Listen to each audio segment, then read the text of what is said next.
It's it's been way too long since we did one of these. Welcome to Live and Let's Discuss, our 007 podcast. I'm Jeremy, I'm Noah.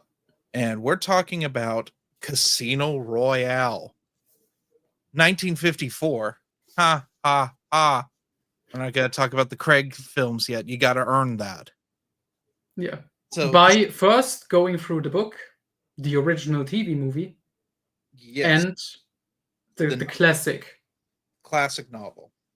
and the classic first movie adaptation. Oh, 67, which we'll get to next episode. Um, because oh boy, that is something special. So we were talking as we were going through King of Our Nightmares, which has gone on for a really long time. We started both kind of cycling into, well, what do we do with uh Live and Let's Discuss? We've handled most of the Eon Productions films, and we've done comparisons to their novel counterparts, the novelizations that were based on the films, that sort of thing. And initially, I was thinking this season would be Craig and the other non canon films. And then we get into like Bond Origins. But by the time we're done with the Craig films, we're going to be pretty tired of it. And we, with the with Amazon purchasing the rights to Bond, it's kind of put us in a foul mood. Neither of us wanted that. It in our I think I can speak for both of us here, Noah. Mhm. It was like the worst thing to hear as a Bond fan, and we will not be partaking in any of the subsequent Bond films that Amazon produces. We draw the line. Um, we just can't go through it anymore as like classic Bond fans. It was one thing to edit the original Fleming texts to make them more politically correct, which we will definitely be talking about in this episode. It was like that's really annoying as a fan. Um, the We're going to have a Bond cinematic universe is also dumb. Like no one wants that. Mhm. They didn't like the Craig thing, the Craig experiment, which we'll get into. Like, why would they want a whole like TV shows that are like that?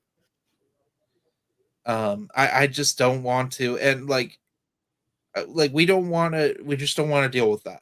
It's just too much stuff. A lot of it's probably garbage based on Amazon's track record with IPs. Um, Mhm. and we don't want to deal with if we review something like that and the fans are like, well, you don't share my political opinion, we're going to we're going to cancel you and throw a fit about it. Like we just don't want to deal with that, so we're not going to. Yeah. So Because this basically, it is going down the route of all the other big franchises that were a thing. I think the only thing we were interested in is Raymond Benson's coming back to write a Felix Leiter book. Yeah, I think we are both open for like the new books because that's a different enough thing. I don't think Amazon like has influence there, and you know. Yeah, they may So have influence on distribution, but that'd be about it. yeah, and it's not like they would tank the quality of the books. That has already happened, as we know. Yeah. And there's like a couple books we're kind of on the fence on whether we'll cover or not, but it's a long ways away. We're talking Mhm. at least another couple seasons before we get to like on His Majesty's Secret. Or the Double Uh, O trilogy, you know. yeah. Like, so this season's going to be dedicated to the non Eon canon Bond films. And also, we're going to do a classic one today where we're going to compare the novel to the subsequent film, well, television adaptation, and we will recap Casino Royale the next couple episodes, the novel in the next couple episodes. But this is going to be your hardcore breakdown of Casino Royale. Mhm. Um, so let's get into the first Bond novel, Casino Royale. Um, one of the most perfect like pulp books ever. Uh, Bond is sent to Royale by the British government to steal money from Le Chiffre. Basically, he's supposed to gamble against Le Chiffre, who is a agent, like associated with Smash, or is an agent of Smash. Mm-hmm. He's a traitor, and he's basically tried to screw over the Soviet Union and run away with a bunch of money. Mm-hmm. So the Soviets aren't happy with him. Um, the British government isn't happy, so they've sent Bond in, and the Americans send Felix Leiter in, and they end up kind of teaming up along with can't remember the the French police officer's name. Mathis. And Vespelin, who is our Bond girl. They're all sort of a team they're going to take down Le Chiffre. So this book is broken into like 3 segments. The majority of it is the Baccarat game, and how Bond beats Le Chiffre. The second is Le Chiffre getting his revenge by torturing Bond. And the third is Bond contemplating what his purpose is and falling in love with Vespa, which goes horribly wrong. It's a very simple story.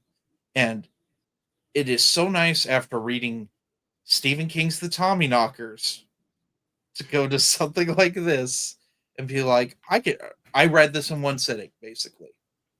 Yeah, it's a quick read. It's a quick read. It has no fat on it. Mm-hmm. And it's just it's a beautiful story that sets up other subsequent Bond adventures. Exactly. And it sets up something we haven't talked about in a really long time. When Fleming goes on a tangent about a plot point in the book, which is how to play Baccarat. Mm-hmm. Learn how to play Baccarat in this book. It's one of my favorites of these. I think the only time I've disliked it is when he goes into diamond smuggling, because he had a weird obsession with diamond smuggling in Diamonds Are Forever. Yeah. But yeah, Noah, do you consider this Bond book to be like the quintessential Bond? It's hard to, in a way it is, because it is the first. Mm-hmm. It is the beginning, and it's definitely the one I would recommend people to start with. Mm-hmm. Even though I have other favorites later on in the series. Me too, but this is like classic Bond, and his whole saga with Smash begins in this one. Mm-hmm. It really establishes the formula as well. I'm just thinking of like the villain, who's like really fascinating, even though Le Chiffre isn't like the biggest threat necessarily.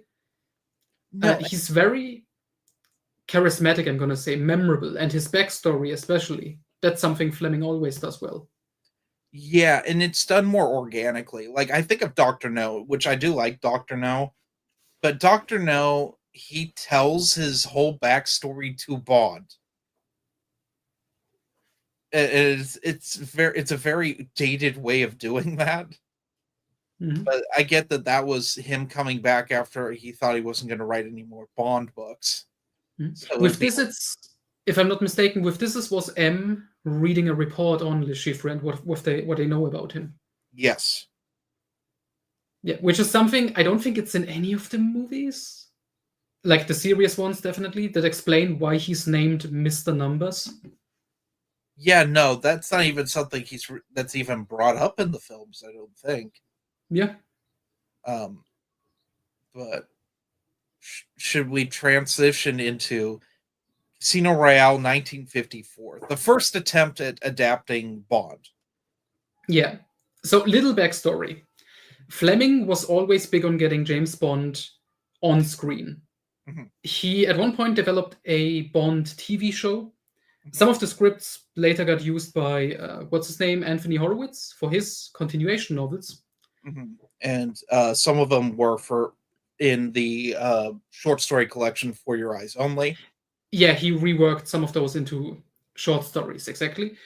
And this was his first like breakthrough, an adaptation of Casino Royale, his first novel, for Climax, which was a show that just like, I don't know, had like multiple episodes with like different stuff. I'm not too sure. Like Casino Royale was just one episode.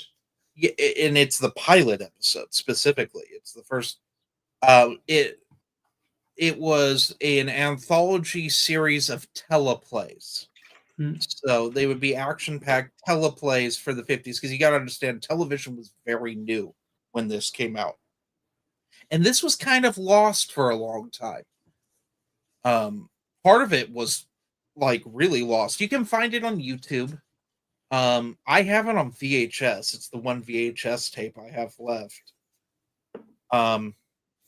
But the end of it on YouTube, it drops really low in quality because this wasn't stored properly. So it's just really grainy. But Bond is changed to Jimmy Bond, who's a CIA member, and Felix is part of MI6. But he's not called Felix. Now he's a British agent named Clarence Leiter. Clarence Leiter. Vespa is an old fling of Bond's.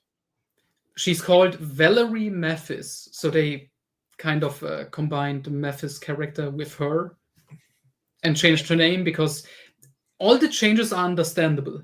If you know, this being an American TV production and Bond being a new thing, so it makes sense. They want an American main character and not two stupid names like Vespa Lind, you know.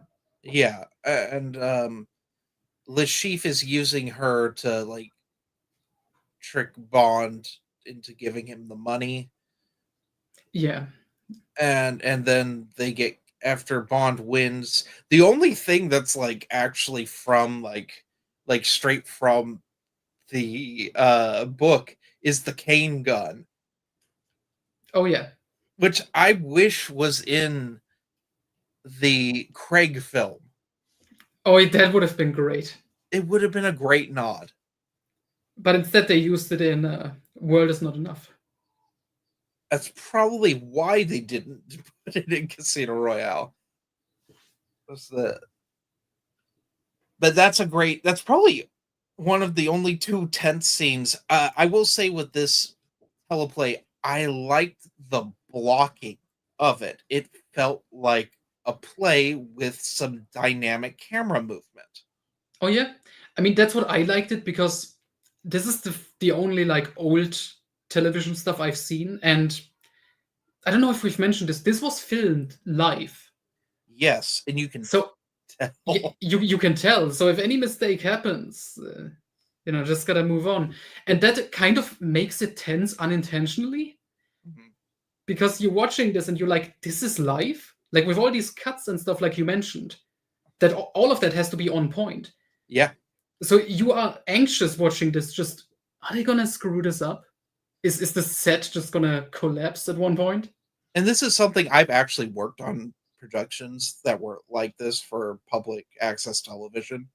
Nothing this intense. I did back when I was in college, I did a town council debate for a town. And we had to have dynamic camera switching and stuff. I've done I filmed an orchestral performance also, and I was a director for part of that. And you sit with these monitors, which I can only imagine were gigantic in the 50s. And it's running on film, and you're sitting and you're telling you have like someone who has a switchboard, and you're telling them to switch things on the fly. And you have radios and you have headsets, and you're yelling into the radio. Camera operators have headsets too, but they're not supposed to use them because you could be caught. You could pick up on like the talent's mic. I've done like some music stuff. This is how you film concerts. Mhm. Although a lot of times now concerts they edit them in post, so they don't quite line up. But it's how you're supposed to film concerts. But it leads to some interesting stuff. I will say the torture scene is different. Yes, obviously they wouldn't show like the actual thing in 54. Yeah, which I like that we haven't even talked fully about the torture, and that's okay. We'll bring it up in the Craig film because Mhm. that was one of the few things they decided to put in from the novel. Um, but yeah, it's pretty grotesque for the 50s. Oh yeah. And it's cut well. Mhm. And it's fun. The end of it is very 50s, very happy ending. It gets a happy ending, which is just Yeah. weird for Casino Royale, which ends on a downer. Um, Yeah. But again, you understand where they were coming from at this point in time. And I I mean, it does have like, there's the abrupt ending, because, like you said, the very ending was missing for a long time. yeah. So it gets immediately to just the happy ending, but then you add in the original ending, and there's a little extra thrill happening. Mhm. Yeah, so I liked it. I liked it a lot more than I expected to like it. Yeah. Um, We didn't even mention Le Chiffre is played by Peter Lorre. oh, that's right. Yeah. That Giving a good performance, I would say. yeah, yeah, it's good stuff.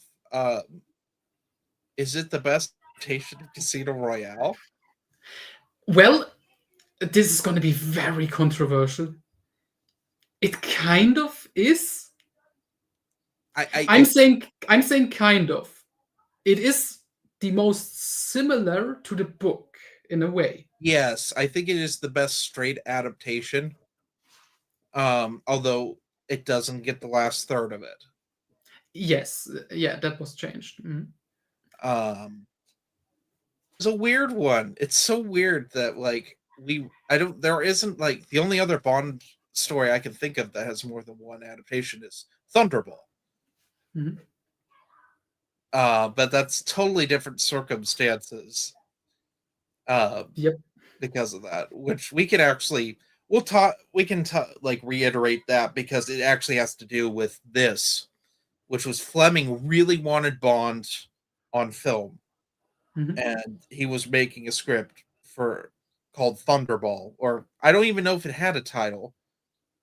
And he was working with I can't who is that guy? He's dead now, I believe. I think it's Kevin McClory.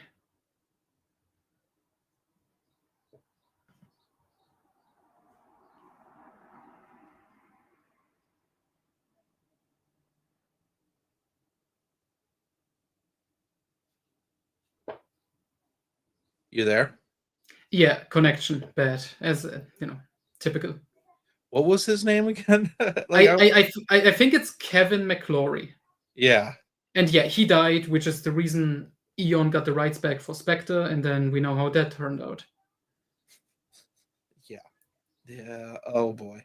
But this is the beginning of Casino Royale. Eon didn't have the rights to it. Yes. Yeah.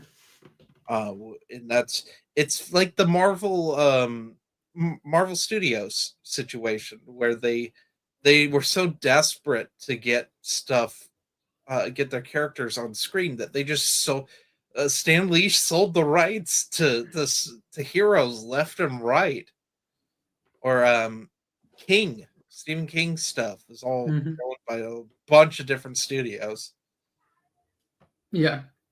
And with this one, somehow, so who did it? CBS or something? Yes. Yeah. So they had the rights. They made this adaptation, and it wasn't a big deal, Mhm. you know. And then somehow over the years, the rights ended up in the hands of this producer, Feldman, Yeah.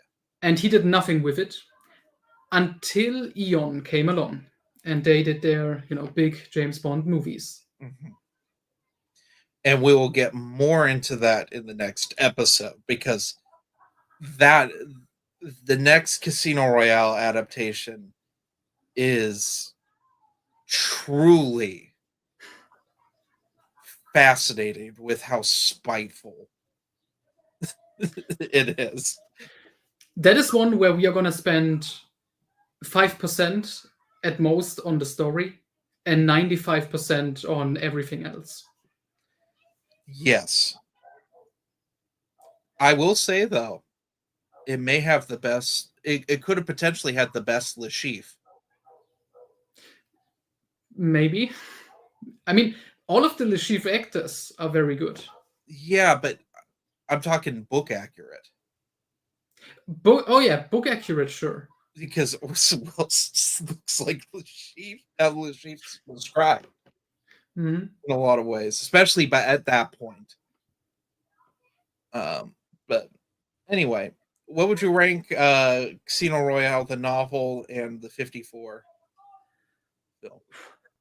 The novel, I would give a solid 8 out of 10. Mm-hmm. It's not quite up there with some of my other, favorites of the series. But it really succeeds. It's a great introduction. And that's always something I will credit Fleming with. He makes stuff like how to play golf, or in this case, Baccarat. He makes that interesting and tense. And that's a gift for a writer to make that stuff interesting. So yeah, Casino Royale, the book, definitely recommended. And the 54 version, I would recommend to Bond fans. I don't know if general people who just know oh, James Bond, I know what that is. I may watch a movie, every now and then maybe, but I don't know if it would appeal to them. I think this is something that Bond fans would get a kick out of. But the general public, maybe not so much. Yes. So I give the book a 5 out of 5. It's one of my favorite books ever.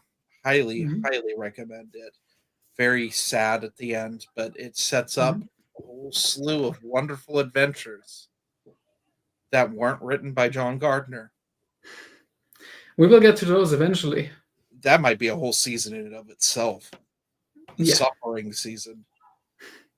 But for this television adaptation of Bond, it is one of those weird oddity type things. I recommend it to hardcore Bond fans, and I recommend it to people who like television and film of this time. It's just fun to see Bond in a very classic Fleming-esque setting. Yeah. I give it a 3 out of 5. It's okay. Mm-hmm. Now that you said that, it just reminded me, this is basically the most accurate one in terms of the time period. Mm-hmm. This is what Tarantino wanted to do in the 2000s. Oh yeah, with Brosnan, when they got the rights back to Casino Royale. Which we'll talk about that nonsense and how I think Tarantino's a little full of himself. I would have watched that. I mean, sure, but I probably would have liked that. Mm-hmm. Just a horribly graphic black and white Casino Royale.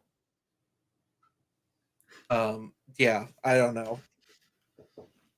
Samuel L. Jackson's Le Chiffre. Yeah, that could have been awesome. Oh, we didn't even mention the first James Bond, Barry Nelson. True cinephiles will recognize him as the manager from The Shining. I didn't even catch that. There you go. We have a podcast tie-in. Nice. It's always good when that happens. So, anyway, have a nice day, everyone.